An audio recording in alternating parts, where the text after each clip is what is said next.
What if the love you're holding on to isn't love at all, but fear dressed in familiarity? What if the relationship that keeps you up at night, the one that burns your chest and tears at your mind, is not your destiny, but your distraction? Be honest. Are you staying because it's real, or because you're terrified of starting over?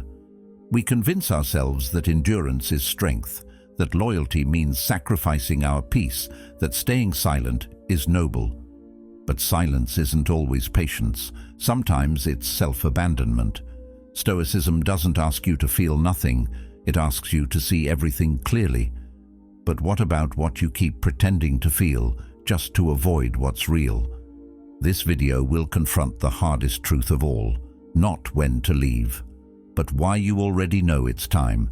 If that strikes something inside you, consider subscribing for more clarity.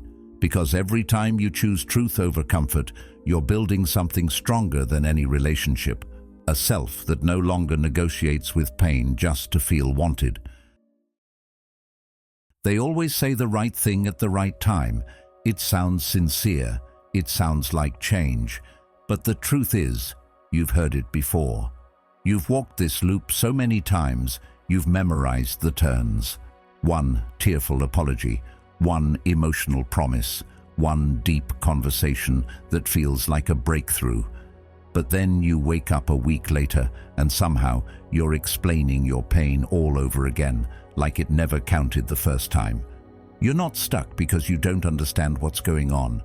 You're stuck because part of you still believes it's going to be different. That this time the apology is real, that this time they mean it, that this time they see you. But patterns don't lie. They aren't confused or emotional. They're consistent. They don't shift because you want them to. They repeat until they're confronted or until you finally walk away. The hard truth is that patterns reveal the person, not their intentions, not their words, not their potential. The repeated choices they make, especially when things are hard, show you exactly who they are right now. If someone constantly disappears when you're vulnerable, or raises their voice when they're cornered, or changes the subject when you try to speak your truth, that's not a flaw to be fixed. That's a pattern. And a pattern is a quiet confession.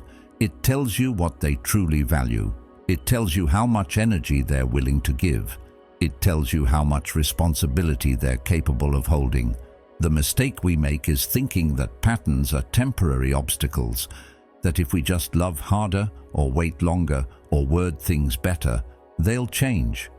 But that belief is a trap, and it's not hopeful. It's self-neglect wrapped in romanticism. The moment you realize that patterns are louder than promises, you start paying attention differently. You stop listening to their explanations and start watching their actions. You stop clinging to apologies and start observing habits. How do they treat your silence? Do they get curious about your distance? Or do they fill the space with assumptions? How do they respond when you're hurting? Do they lean in with empathy or pull away with frustration? How do they handle your boundaries?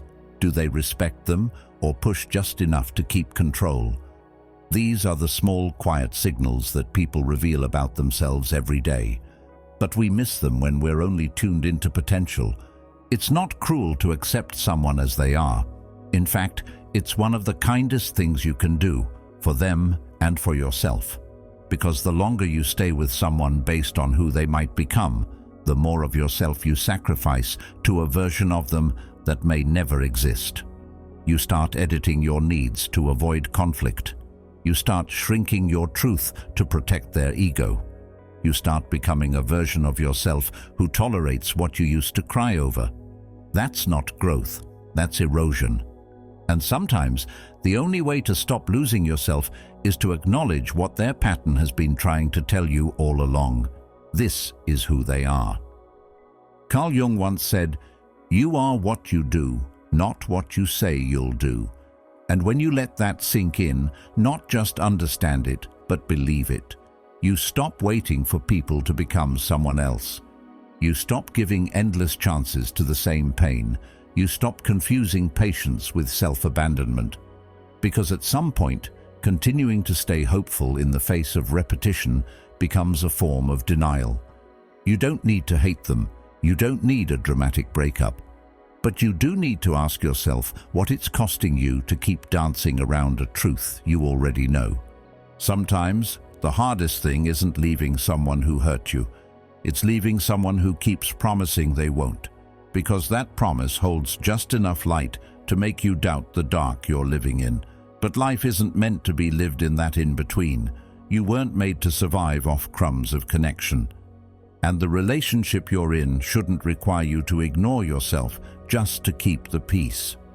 Pay attention to what keeps happening. Pay attention to how it makes you feel. Because your body knows, your gut knows, your silence knows, and deep down, a part of you has known for a long time. Marcus Aurelius wrote, "The soul becomes dyed with the color of its thoughts." If your thoughts are always anxious, always guarded, always trying to decode someone else's inconsistency, your soul will reflect that confusion.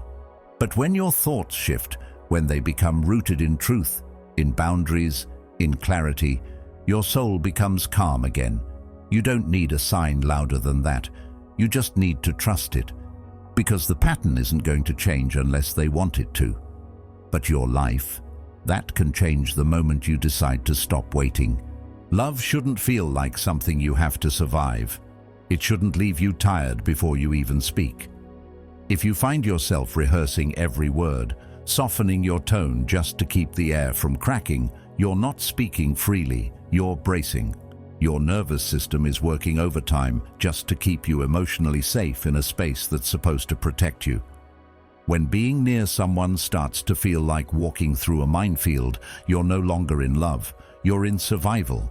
And the worst part is, most people don't even realize it. It creeps in slowly. A raised voice here, a guilt trip there, a little silence used as punishment. Over time, your peace becomes a memory, and anxiety becomes the default setting. But you tell yourself it's normal. You tell yourself every relationship has problems. You convince yourself this is what love takes. But love doesn't take your breath away just to suffocate you.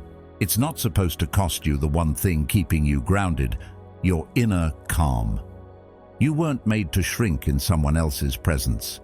And yet, day by day, you make yourself smaller, more agreeable, less expressive, all for the sake of not starting something. But in doing that, you've already started something else. The slow erosion of your voice. And once your voice is gone, everything else begins to fade too. Your needs, your joy, your sense of self. You go through the motions, smile when you're supposed to, show up out of habit, but inside, it's just quiet. Not the peaceful kind, but the kind that screams in the background, asking why you keep betraying yourself to hold on to something that's no longer holding you. It's a quiet kind of disappearing. You're not being pushed out. You're slowly walking away from your own reflection every time you choose tension over truth. It's not that they hit you. It's not that they screamed. It's that you can't remember the last time you felt safe enough to just be. That should matter. Peace is not a luxury. It's the baseline. It's the ground beneath love, not the reward for enduring it. Any connection that requires you to abandon yourself in order to preserve it is not a connection. It's a trap. And somewhere deep down, you know this. You can feel the disconnect between who you are in their presence and who you are when they're not around. One is quiet, cautious, calculating. The other breathes. You know which one is real. The question is, why do you keep choosing the version of you that disappears? The answer isn't always because you're weak. Sometimes it's because you've been conditioned to believe that discomfort means loyalty, that love is sacrifice, that staying through suffering is noble. But endurance is not always virtue. Sometimes it's just fear dressed up as patience. And if you're staying just to avoid being alone, understand this. Being alone with your peace is better than being partnered with your pain. Peace isn't about perfection, it's about presence. It's about being able to sit beside someone and feel your shoulders drop, your breath steady, your thoughts clear. That kind of peace doesn't drain you. It restores you. It doesn't make you second-guess yourself. It makes you feel safe enough to show all of yourself. Seneca wrote, "He who is brave is free." And sometimes bravery isn't loud. It doesn't always look like confrontation or dramatic exits. Sometimes bravery is the moment you say, "I deserve better than this tension." Sometimes bravery is choosing to protect your peace over protecting someone else's comfort. It's walking away not because they were the worst, but because they kept you from becoming your best. No one should have that kind of power over your peace. Not someone you love. Not someone who says they love you. You teach people how to treat you, not by what you demand, but by what you tolerate. Every time you silence your discomfort to keep things steady, you send a message. My peace is negotiable. But it isn't, or at least it shouldn't be. The cost of staying is not just the arguments or the silence or the pressure. The cost is the version of you that never fully breathes again. That version starts to disappear quietly, then all at once.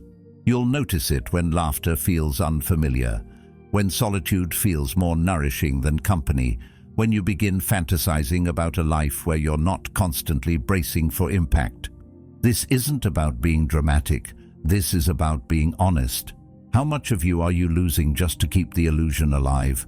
How much energy are you pouring into staying calm when you should be feeling seen? Peace isn't found in the absence of conflict. It's found in the presence of alignment.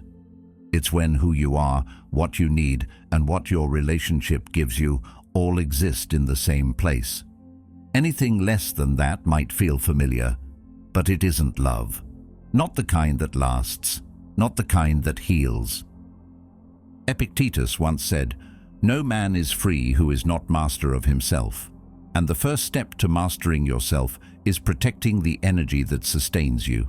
If love costs you your peace, you're not gaining a partner, you're losing your foundation. And eventually, no matter how deep the connection feels, it will crumble under the weight of everything you've been holding back just to keep it going. You can love someone deeply and still choose distance. You can miss someone terribly and still walk away. Because sometimes loving yourself looks like leaving, and peace, the kind that doesn't tremble when you speak, the kind that doesn't vanish when they enter the room, that's not optional, that's survival. And it's the one thing you should never give up, no matter who you're trying to hold on to. It's one of the hardest truths to face. Not that they didn't become who you needed, but that they were never going to. You weren't in love with the person in front of you. You were in love with the version of them you built in your mind, the version that apologized first, the version that understood your silences, the version that did the inner work and finally met you halfway. But that version doesn't live here. That version lives in your imagination, stitched together from hope, memory, and the deep ache of unmet needs. And hope, while beautiful, can become a dangerous thing when it blinds you to what's real, when it keeps you clinging to a possibility instead of choosing a reality. There's no shame in wanting someone to grow, but if their growth becomes a condition for your peace, you're no longer loving them, you're surviving them. Potential is seductive. It lets you tell a better story than the one you're living. It allows you to believe that this tension, this confusion, this repeated disappointment is temporary. That all of it is leading somewhere better if you just hold on a little longer. But eventually, you have to admit what's happening. You're not holding on to love. You're holding on to a fantasy. And fantasies don't come with reciprocity. They come with longing. They come with overthinking. They come with the constant weight of waiting for someone else to catch up to the version of them you've already made room for. But no one ever asked you to make that room. You did that on your own, and you keep doing it, at your own expense. It's easy to confuse love with healing, to look at someone's pain and see your own reflection. Maybe you know what it's like to be misunderstood. Maybe you've been dismissed, overlooked, underestimated. And so, when you see them struggling, you empathize. You want to believe that with enough patience, enough kindness, enough effort, they'll transform. But what if the person you're really trying to save is yourself? Carl Jung said, "Until you make the unconscious conscious, it will direct your life, and you will call it fate." And sometimes what we call fate, a connection we can't walk away from, a person we can't stop thinking about, is actually a wound replaying itself. We project our pain onto someone else, and then we try to fix them, hoping it will heal us. But that's not love, that's reenactment, and it rarely ends with resolution. There's nothing wrong with seeing potential in someone, but it becomes dangerous when that vision overshadows the truth, when we start tolerating disrespect, inconsistency, or emotional neglect in the name of who they could become. You start justifying their actions by comparing them not to your needs, but to their worst moments. You start saying things like, "They didn't mean it," or "They're going through a lot," or "It's just a phase." But what if it's not a phase? What if this is who they are, and the change you're waiting for is never going to come? The more you delay that question, the deeper the denial becomes. You don't need to hate them to leave. You just need to love yourself enough to stop being in a one-sided story. You teach yourself how to suffer quietly, how to normalize discomfort, how to call emotional inconsistency complexity. And the longer you stay, the more you forget what it feels like to be met fully, to be heard without explaining, to be held without condition. Potential doesn't hold you. It doesn't show up in hard conversations. It doesn't call you back after a bad fight. Potential is passive. It just waits to be realized while you do all the work of staying hopeful. And eventually, you wake up exhausted. Not because the relationship ended, but because you spent so long trying to make it begin. Marcus Aurelius once wrote, "The happiness of your life depends upon the quality of your thoughts. But when your thoughts are wrapped around what someone could become, your life becomes a waiting room, one where you're constantly rearranging your boundaries, your expectations, your truth, just to stay seated. But you weren't meant to wait endlessly for someone to grow into what you need. You were meant to live, to be loved in real time, not in theory. You were meant to build something with someone who meets you where you are, not one who always leaves you chasing the version of them you wish they were. Hope is not a strategy. Love is not a rehabilitation center, and healing is not something you can do for someone else, no matter how deeply you care. People don't change because you believe in them. They change because they believe in themselves. And if they don't, no amount of waiting, loving, or sacrificing will make the difference. Let them be who they are, but don't lose who you are in the process. Because when you love potential more than reality, you don't just lose time. You lose clarity. You lose energy. You lose the version of yourself that once knew what it felt like to be chosen, not tolerated. Walking away doesn't mean you gave up on them. It means you stopped abandoning yourself. It means you finally realized that the future you were holding on to was only alive in your mind. And no matter how vivid your vision was, no matter how badly you wanted it to be true, you can't date a dream. You can only choose what's real. And reality, when chosen fully, can be so much more beautiful than the fiction we fight for, especially when it includes peace, presence, and a kind of love that doesn't require you to suffer for it to grow. Not all pain shows up in shouting matches or slammed doors. Sometimes the most unbearable pain is the quiet one, the one that hides in plain sight. It creeps into the spaces where conversation used to live, where affection used to flow without effort. You sit across from them at dinner, and the air feels heavy with everything not being said. You ask how their day was, not because you care anymore, but because it feels too awkward not to. And when they answer with a vague "fine," you nod, smile, and continue chewing, pretending that everything tastes like something other than emotional numbness. There's no fight to have anymore, no disagreement to fix. Just the thick, suffocating silence of two people who have slowly stopped trying. And that's what makes it harder to leave. When nothing obvious is breaking, but everything inside you already has. That silence eats away at you slowly. It doesn't yell. It whispers things you don't want to hear, like how you don't feel seen anymore, or how your presence has become background noise, or how you're giving energy to something that hasn't reflected any warmth in return for a long time. You tell yourself it's just a phase, that maybe everyone in long-term relationships hits this point, that maybe the spark always fades eventually. But deep down, you know this isn't about time or routine. It's about emotional distance, the kind that feels like a canyon between two people who once couldn't go a day without sharing everything. Now you hesitate before speaking. You wonder if your words will even land, and when they don't, you wonder if maybe you should have stayed silent too. There's a unique kind of loneliness that comes from being with someone who doesn't notice you anymore. It's different than being single. When you're alone, your silence is your own. It's peaceful. It's yours to fill or enjoy. But when you're sitting next to someone who once knew the depth of your thoughts and now barely asks how you are, that silence becomes unbearable, because it reminds you of what was and what will likely never be again. And so you keep showing up, emotionally underfed, spiritually dimmed, hoping that one day they'll just look at you and see you again. But people don't always come back. Sometimes they leave without leaving, and you're the one left holding the weight of the goodbye that never actually got spoken. You begin to second-guess your instincts.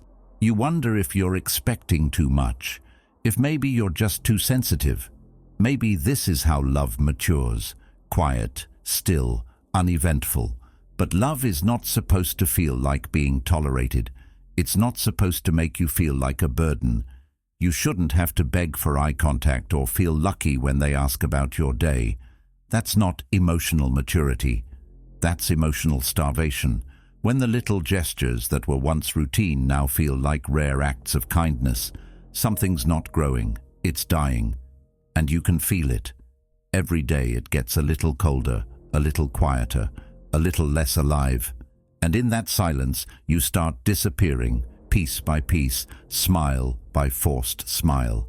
Carl Jung once wrote, "Loneliness does not come from having no people around you, but from being unable to communicate the things that seem important."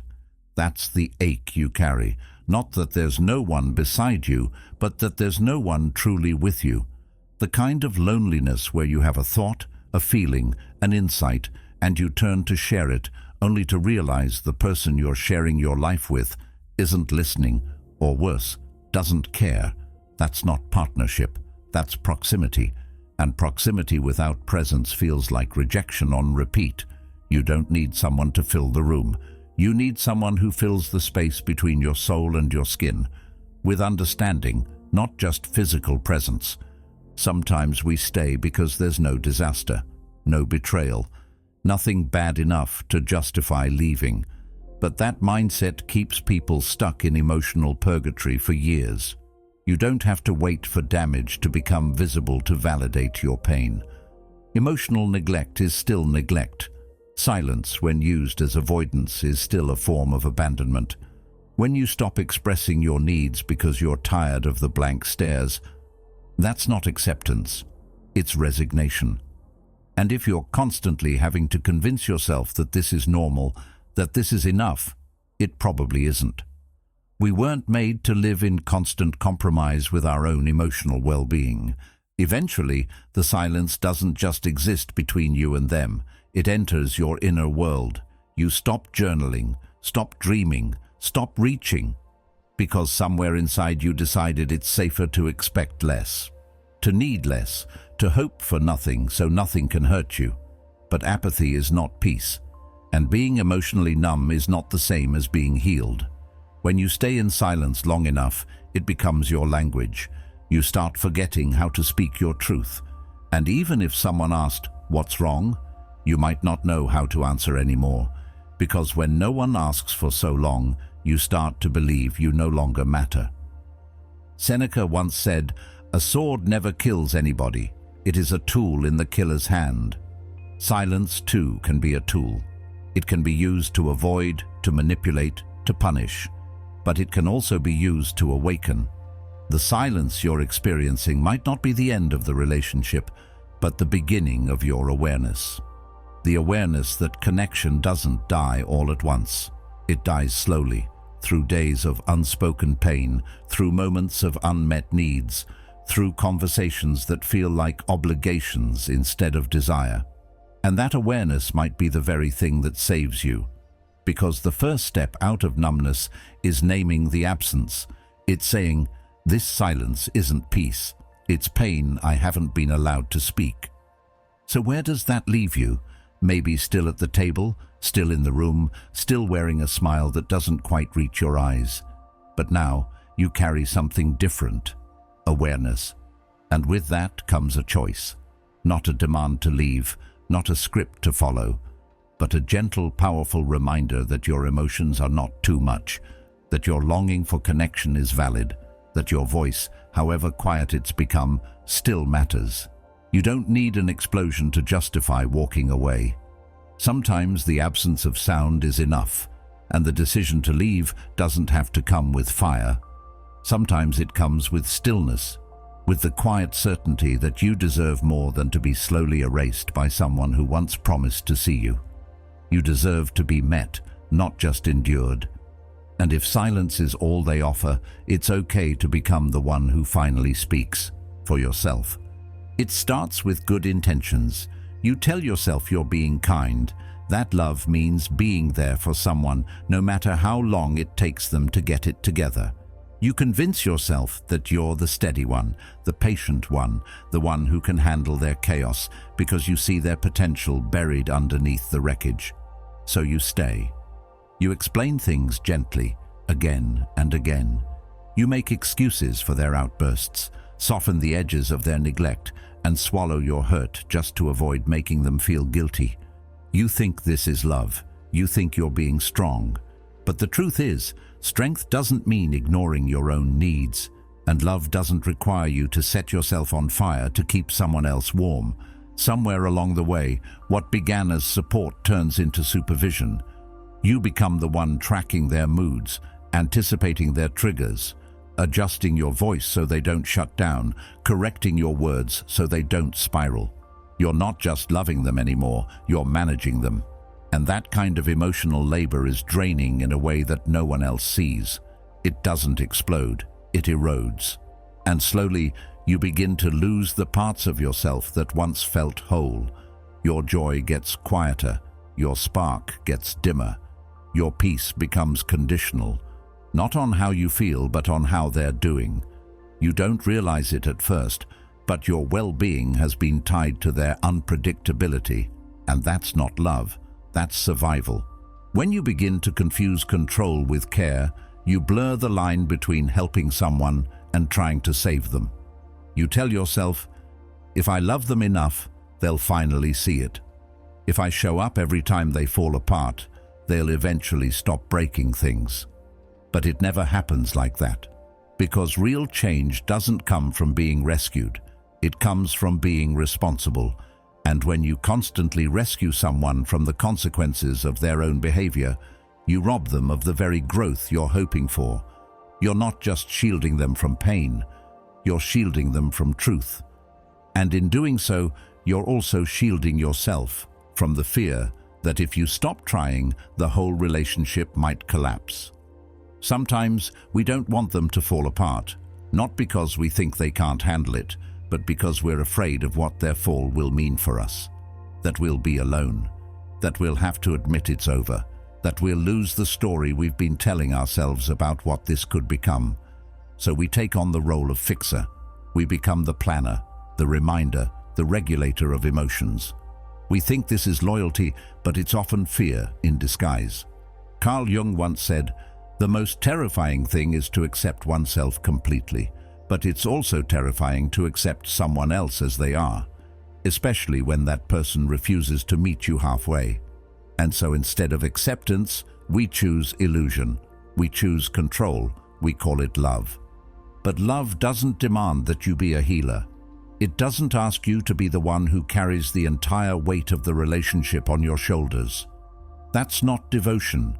That's imbalance.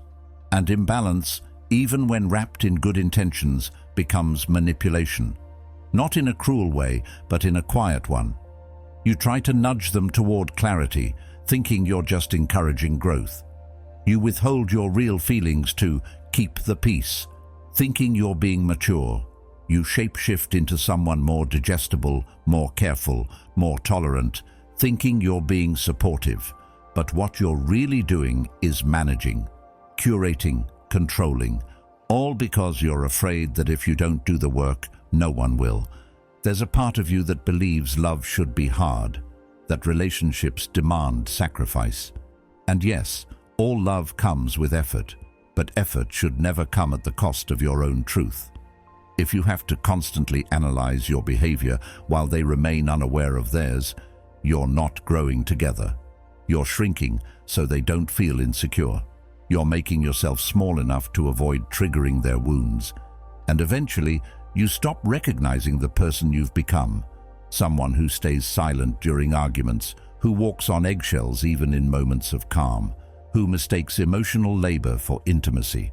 That's not love. That's burnout dressed up as commitment. You don't owe anyone your emotional oxygen. You don't need to earn your place by being the most tolerant, the most understanding, the most endlessly forgiving. Love shouldn't feel like endurance, and care shouldn't mean control. True love meets you at the middle. It doesn't need to be managed. It needs to be felt honestly and freely. If you're constantly trying to orchestrate their healing while ignoring your own, that's not support, it's self-abandonment. Sometimes the most loving thing you can do is step back, not to punish them, not to make a point, but to remind yourself that you are not their savior. You are not responsible for their emotional regulation. You are allowed to stop trying to fix things that were never yours to repair. You are allowed to choose rest over repair, and most importantly, you are allowed to want a relationship where love flows without needing to be managed at all times. Epictetus once said, "People are not disturbed by things, but by the views they take of them." And sometimes, the view we take of our own role in someone's life is what keeps us trapped. We think our love will be the turning point. We think our care will be enough to pull them through. But the truth is, we can only meet people where they're willing to meet themselves. And if they're not willing to face their own chaos, no amount of support will change that. Not your kindness, not your sacrifices, not even your love. So here's the quiet truth that's hard to say aloud. If love requires constant control to keep it alive, it's not love anymore. It's obligation. It's fear. It's a cycle that will keep spinning as long as you're willing to be the engine. And one day, you'll wake up tired. Not just tired of them, but tired of yourself. Tired of how much of your life you've spent trying to prove your love through your silence, your effort, your endurance. And that's when the shift begins. That's when you stop confusing control with care, and you start remembering what it means to simply be loved, not managed, seen, not supervised, held, not handled. And that difference, that's what will set you free. You can give someone the sun, and they'll still complain about the light being too bright. You can pour your heart into their cracks, thinking your love will seal what life has broken, and still watch them collapse under the weight of their own choices. That's the hardest thing to accept when you love someone who refuses to grow. No matter how warm you are, how patient, how present, growth is an inside job. You can be the most nurturing presence in the world, but if they have no desire to plant roots, you'll just become the soil they strip bare. Not because they're malicious, but because they've learned to survive without ever learning to rise. At first, it doesn't feel that way. At first, it feels good to be needed, to be the steady one, the one who sees potential, offers support, becomes the reason they get through a hard day. You tell yourself you're helping, that you're making a difference, that they just need time. But time doesn't change people. Awareness does.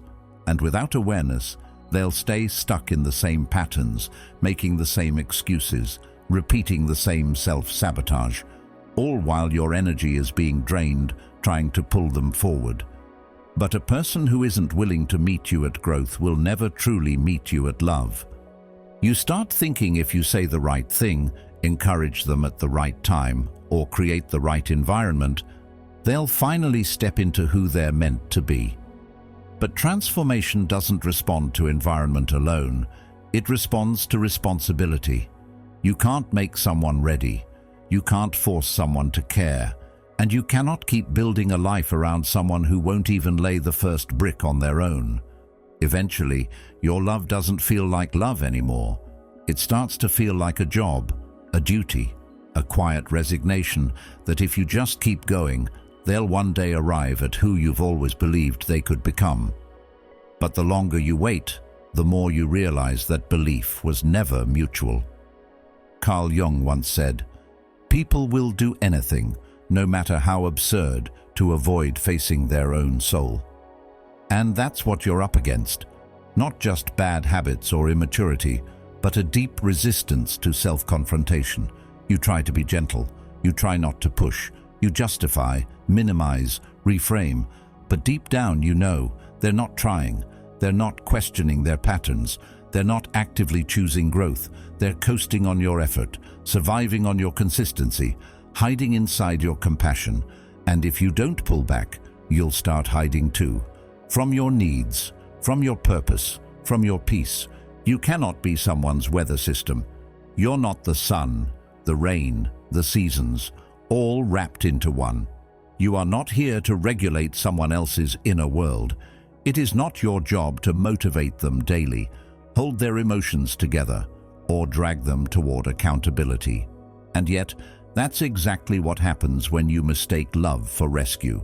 You become the one adjusting everything, your tone, your timing, your truth, just to avoid triggering their fragility.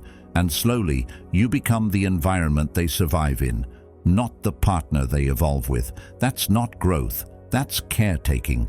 And caretaking will always leave you empty if you're the only one doing the work. You may think it's noble. You may believe that sticking it out makes you strong. And yes, love asks us to stretch. But it should never require you to stretch so thin that you forget your own shape. If you're constantly the one doing the work, carrying the hope, imagining the future while they stagnate in the present, that's not a relationship. That's a fantasy you're maintaining alone. A fantasy that becomes more costly the longer you ignore the reality. Marcus Aurelius wrote, "Waste no more time arguing what a good man should be. Be one." You can't keep begging someone to become what they've shown you they don't want to be. You can't force alignment with someone who refuses to move. And it's not cruel to walk away from that. It's clarity, it's courage. Because continuing to be their source of comfort while they stay rooted in avoidance doesn't make you loyal. It makes you an accomplice to their stagnation. Eventually, the truth becomes unavoidable. That no amount of nurturing will ever be enough if they have no intention of blooming. That your presence, no matter how loving, will only be background noise in a life they're not actively trying to build. And the longer you stay, the more invisible you'll feel. Because you're not being loved, you're being leaned on. There's a difference, and the longer you blur that line, the harder it becomes to remember what it felt like to be loved for who you are, not just for what you provide. It's okay to want someone to grow. It's human to hope, but hope isn't supposed to cost you your dignity. It's not supposed to exhaust your soul. You are allowed to let go of the dream that someone might change, especially when all the evidence says they won't. Not because you're giving up, but because you're giving yourself back. Back to peace, back to balance, back to the version of you that doesn't carry the emotional weight of two people. Seneca said, "It is not the man who has too little, but the man who craves more, that is poor." And in relationships, craving someone's potential while being deprived of their presence is a kind of poverty we rarely name. It leaves you emotionally bankrupt, with nothing left to invest in your own healing. You cannot love someone into maturity. You cannot water a plant that refuses the soil. And you cannot keep showing up for someone who won't even show up for themselves. So, when the silence between you grows wider, when your words feel like echoes in a room they no longer stand in, when your encouragement feels like noise they've learned to tune out, pause, step back, And ask yourself not if they'll change, but if they want to. And if the answer is no, it's okay to stop. Not because you didn't care, but because you finally realized caring alone isn't enough. People grow when they're ready, not when you believe in them, not when you create the perfect conditions, not when you love them unconditionally. They grow when they're willing to sit with their pain, confront their shadows, and step into discomfort. If they're not doing that, then all your effort becomes a one-sided agreement, and you deserve more than that. You deserve a relationship built on mutual evolution, not one that demands your emotional labor just to stay afloat. Let them go. Let them stay stuck if they choose to. Let your love become the thing that frees you, not the thing that keeps you anchored to someone who's already stopped moving. You are not their environment. You are your own. And it's time you start tending to it with the same care you gave away so easily, because the moment you do, everything begins to grow again, starting with you. Sometimes the most painful truth is the one you've been avoiding with the most devotion. Not because it's hidden, but because it's simple. You want them to be different. That's it. That's the silent driving force behind every second chance, every internal justification, every time you soften the impact of what they actually did by replacing it with what you hoped they meant. And the more you want them to be someone else, the more you lose sight of what they've already shown you. Radical acceptance doesn't mean you're okay with everything. It means you stop arguing with reality. You stop editing the facts to make your love easier to hold. You stop dressing up the truth just so it hurts less when you look it in the eye. You don't need to agree with someone's behavior to accept it. Acceptance doesn't require approval, it requires presence. The courage to look at what's right in front of you and say, this is who they are, not who I wish they were, not who they could become if everything aligned, just who they are right now. That shift is subtle, but it changes everything. Because when you stop fighting the truth, you finally get to decide what to do with it. And that's where freedom begins, not in changing them, but in reclaiming your own agency. You can love someone and still choose distance. You can understand someone's pain and still protect your peace. You can care deeply and still walk away with your dignity intact. There's a version of love we're sold that says staying is proof of strength, that fighting harder means you care more, that leaving is a kind of failure. But what if the real failure is abandoning your own truth just to keep someone else comfortable? What if the greatest act of strength is no longer clinging to the illusion of what could be and finally honoring what is? Radical acceptance isn't about giving up. It's about growing up. It's about realizing that fantasy is comforting, but clarity is liberating. And you can't have both. You've tried everything: compromising, shrinking, stretching, explaining, forgiving, forgetting. But none of it worked because none of it addressed the core truth. They don't want to change. Or maybe they do, but not in the ways you need. Maybe their love language is inconsistency. Maybe their growth is always coming soon. Maybe they really mean it when they say they'll do better. But meaning well and doing well are two different things. At some point, it's not about whether they're a bad person, it's about whether their truth fits with yours. And if it doesn't, no amount of love will make the pieces align. Carl Jung once said, knowing your own darkness is the best method for dealing with the darkness of other people. And that's the heart of radical acceptance, owning your patterns, owning your projections, owning the part of you that needed them to be someone else to feel safe, to feel seen, to feel whole. Because when you own that, you're no longer at their mercy. You stop waiting for permission to live. You stop negotiating with reality like it owes you a different version of the story. And in that space, you stop being afraid of what it means to let go. Because now letting go isn't about bitterness, it's about self-respect. There's a kind of silence that follows this kind of acceptance. Not the silence of resentment, but the silence of peace. The stillness that comes when you're no longer resisting what's true. When you stop waiting for the apology that won't come. When you stop revisiting conversations in your head, trying to find the sentence that might have changed the outcome. When you realize there was no magic phrase, no perfect timing, no missing key, just a relationship that doesn't fit anymore and maybe never did. That's not a loss. That's a turning point. Marcus Aurelius once wrote, "If you are distressed by anything external, the pain is not due to the thing itself, but to your estimate of it, and this you have the power to revoke at any moment." Acceptance revokes the illusion. It brings you back to what's yours to control, your response, your choices, your standards. You stop chasing closure from someone who keeps closing the door in different ways. You stop explaining yourself to someone who doesn't listen. You stop fighting for something that only exists in your mind. And with every bit of energy you reclaim, you remember who you were before you bent yourself into someone else's mold. This isn't about indifference, it's about discernment. You can love someone and still say, "This isn't working." You can be compassionate without becoming a doormat. You can be loyal to your truth instead of their potential. Radical acceptance doesn't close your heart. It clears your vision. And once your vision is clear, everything changes. You stop seeing their silence as mystery. You see it as avoidance. You stop seeing their promises as hope. You see them as delay. You stop seeing your suffering as necessary. You see it as optional.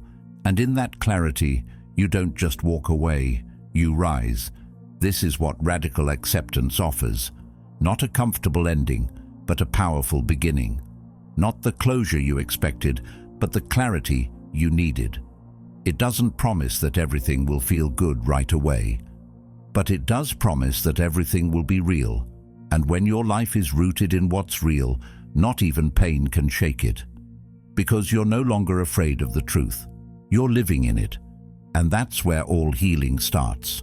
Not with changing them, but with freeing yourself. At first, you try to convince yourself it's just a rough patch, that all relationships go through this. You lower your expectations, convince yourself you're asking for too much, tell yourself to be grateful. You trade honesty for harmony.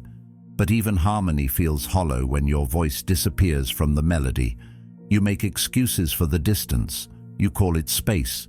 You tell yourself they're busy. You rationalize their absence, their apathy, their forgetfulness. But deep down, a small voice keeps whispering, "This is not how love is supposed to feel."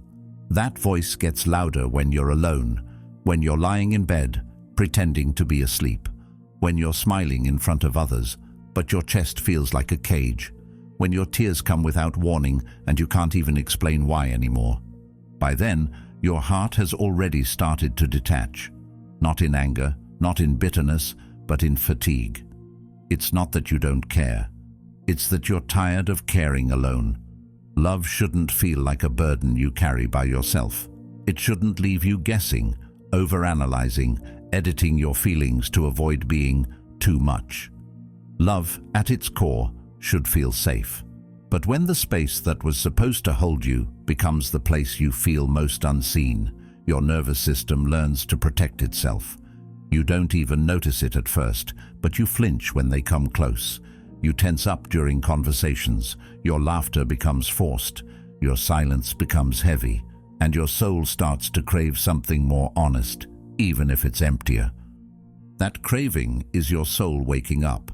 It's the part of you that's finally ready to stop fighting for someone who stopped showing up a long time ago. The decision to leave rarely arrives in a single moment.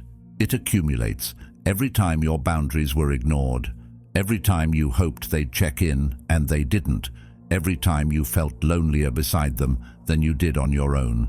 It builds and it builds, until the weight of staying becomes heavier than the fear of leaving, until the hope that once held everything together begins to feel like the thing that's tearing you apart. Marcus Aurelius once wrote, "The impediment to action advances action. What stands in the way becomes the way." Sometimes the pain that keeps you up at night is not just a barrier, it's the path, it's the signal. It's your body and your soul telling you that something has to change. And that's the quiet truth most people avoid. Knowing is the first form of leaving. You already know. That's why you're here. That's why this hurts so much. Because deep down, you're not searching for an answer. You're searching for the strength to follow the one you already have. It's okay if you're not ready to act on it yet. Awareness doesn't demand action right away. It just demands honesty. And when you finally become honest with yourself, the relationship changes. Not because they changed, but because you did. Because you no longer buy into the illusion. You no longer confuse their almost with effort. You no longer shrink your needs just to avoid being a burden. You no longer call it love when it feels more like silence. That's not bitterness. That's clarity. That's the start of something new, even if it's just an internal shift. Seneca said, "Sometimes even to live is an act of courage." And choosing to live in truth, to live without the false comfort of a connection that's slowly killing you, is one of the bravest things you'll ever do. Because it means stepping into the unknown.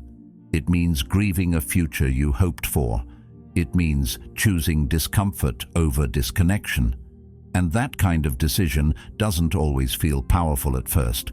It often feels lonely, raw, unsettling. But over time it turns into freedom. The kind of freedom that lets you breathe again without feeling guilty. The kind that lets you rest without walking on eggshells. The kind that whispers, "You made it out. You chose yourself." So don't wait for the pain to scream. Don't wait for the love to rot. If something inside you knows, it's because the decision is already being made, word by word, night by night, moment by moment. And when the moment finally comes, you won't have to force it. You'll just finally say what your heart's been whispering all along, "I can't do this anymore." And that won't be the end. That will be your beginning. Sometimes, the most life-changing decision you'll ever make isn't dramatic. It's quiet. It's the moment you stop waiting to be chosen and finally choose yourself. If this spoke to something deep in you, don't ignore that. Trust it. Let it guide you to what comes next. Watch the next video on your screen. There's more truth there waiting for you. And thank you for being here, for thinking deeply, and for being a part of Stoic Journal.